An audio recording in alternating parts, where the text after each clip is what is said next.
পেছনে কিন্তু আপনি যে মনে করেন যে এমনি করা হতে তা না, এর পেছনে একটা বিশেষ উদ্দেশ্য আছে। সেই উদ্দেশ্যটা সেই এক একারোতে ফিরে যাবেন। আমার মনে হয় আর দেরি করা অধ্যাপক ইউনূসের সরকারের জন্য সঠিক হবে না। ফেব্রুয়ারি শুড বি দ্য ডেডলাইন। সাধারণ মানুষ কিন্তু চায় যে একটা নির্বাচন হোক, সেই নির্বাচনটা থেকে নতুন সরকার আসুক, যে সরকারটা তারা নির্বাচিত করবে, যে প্রতিনিধি তারা নির্বাচিত করবে, তাদের কথা বলার লোক তারা পার্লামেন্টে নিতে। খুব সহজ হিসাব, খুব বড় হিসাব নেই এর মধ্যে। আপনারা দেখুন গণতন্ত্রের সূতিকা গার্ড দেখতে বলি আমরা ইংল্যান্ডে দেখেন অনেকে আছেন প্রায় ইংল্যান্ড থেকে পড়াশোনা করে, এখানে তো এত সমস্যা নাই, এমনকি ভারতবর্ষে পর্যন্ত এত সমস্যা নাই। তো এই যে আপনার বিষয়গুলো তৈরি করা হচ্ছে কেন, এই বিতর্কগুলো তৈরি করা হচ্ছে কেন, এর পেছনে কিন্তু আপনি যে মনে করেন যে এমনি করা হতে তা না, এর পেছনে একটা বিশেষ উদ্দেশ্য আছে। সেই উদ্দেশ্যটা সেই এক একারোতে ফিরে যাবেন। সেই উদ্দেশ্যটা সেই একেবারে ফিরে চলে যাবেন এরশাদ সাহেবের ক্ষমতা দখল করাতে। এই দেশে গণতন্ত্রকে চলতে দিতে চায় না। একটা মহল আছে যারা বারবার গণতন্ত্রের গলা টিপে দেয়, এমনকি শেখ মুজিবুর রহমান ওই কাজটা করে একদলীয় শাসন ব্যবস্থা, তাই না?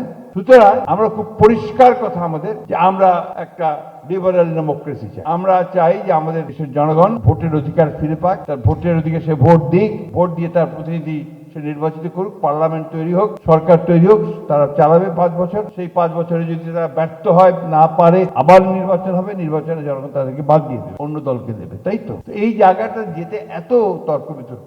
আমি কিন্তু বাইরে বারবার শুনেছেন আপনার, বারবার বলছি যে না কাজ হচ্ছে, কাজ করছে, হচ্ছে। আমি বলবো না যে হচ্ছে না, অবশ্যই কাজ হচ্ছে, কিন্তু আমার মনে হয় আর দেরি করা অধ্যাপক ইউনূসের সরকারের জন্য সঠিক হবে না। ফেব্রুয়ারি শুড বি দ্য ডেডলাইন। এর পরে হলে আপনি যে সম্মান নিয়ে এসেছেন এবং সমগ্র বিশ্বে আপনার যে সম্মান, সেই সম্মান ক্ষুণ্ণ হওয়ার সম্ভাবনা থাকে। আমি আজকে খুব পরিষ্কার করে বলতে চাই যে আপনারা বিজ্ঞ আইনজীবী যারা এখানে আছেন, আপনাদের অবদান এই জাতি কোনোদিন ভোলা উচিত নয় এবং স্বীকৃতি দেওয়াটাই সবচেয়ে বড় প্রয়োজন। কারণ এই আন্দোলন আমরা করেছি আপনাদেরকে সঙ্গে নিয়ে, সামনে নিয়ে, আপনারা আমাদের পাশে থেকেছেন বলে আন্দোলন করতে সক্ষম হয়েছে। একদিন না, শুধু এখন নয়, প্রতিবারই আপনারা সেটা করেছেন। তো সুতরাং আপনাদেরকে ওই কথা ভাবছেন কেন বারবার যখন আপনারা বলছেন যে আপনাদের মূল্যায়নের প্রশ্ন, মূল্যায়ন তো আমরা করেছি আপনাদের সঙ্গে থেকে সবসময়, এবং সেই মূল্যায়ন আমরা করতেই থাকবো। এই কথা আগে তো আপনি দেখেন, আগে বেশিরভাগ লয়াররাই পার্লামেন্টে যেতেন।